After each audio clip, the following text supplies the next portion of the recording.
Hey, this is Rocky from BusinessWritingTutorials.com, and in this quick video I'm going to show you the dictionary that you should use and how to use it. So the best dictionary to use for academic and business writing, at least in the United States, or if you're writing for United States audiences, is Merriam-Webster.com.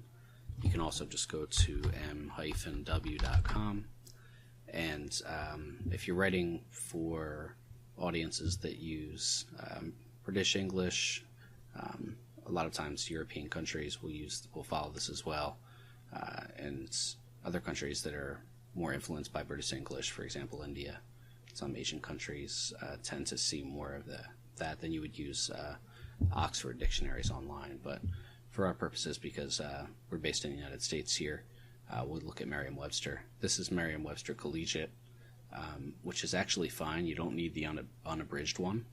The unabridged version is available for, I think they sell it for $40 a year, but you actually don't need it for most cases. I'll show you why. So, okay, we're just going to go here. So the collegiate one, the free one, you can also download the app, I believe. And let's just look up a word, for example. Let's say you don't know how to spell something, so let's say you spell hierarchy wrong, and you're looking it up. Usually you'll get the option here, so you'll get the correct spelling and the definitions.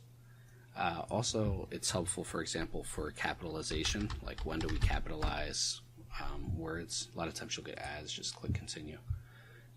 Here it looks like we can look at the definitions, and the word Western is lowercase when it's used as a general location or direction, but when you're referring to a culture, a hemisphere, political philosophy, then actually it's capitalized. So like Western philosophy would be capitalized. So it's good for capitalization. It's also good to see, when is a term hyphenated or not, or is it a solid compound? Like when you have two words that go together and you're not sure, like long term, should it be long term like this, or should it have a hyphen? This one has a hyphen, and you can look and see which part of speech. So the adjective, and actually for long term, I believe even the adverb, basically all the forms, it's always hyphenated. But let's look up another one about decision making. Okay, now this is a good example of when you see this screen, they're actually advertising their unabridged version. This is the one that costs $40 a year, but you don't actually have to buy it. You would have to buy it to see the definition of these more, less common words.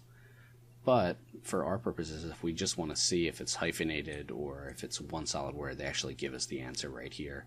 Also, they give us the answer for like capitalization, similar issues. So you don't actually have to buy it. You can still actually benefit from just looking here, and you'll get the correct spelling that you want.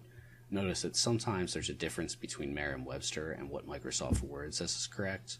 You always want to go with Merriam-Webster in any cases like that, because it's the preferred dictionary for Chicago style, APA style, and basically all of the most major editorial styles in the United States. So that's just a nice free resource, and that's what you should use for your class projects and also for your professional reports.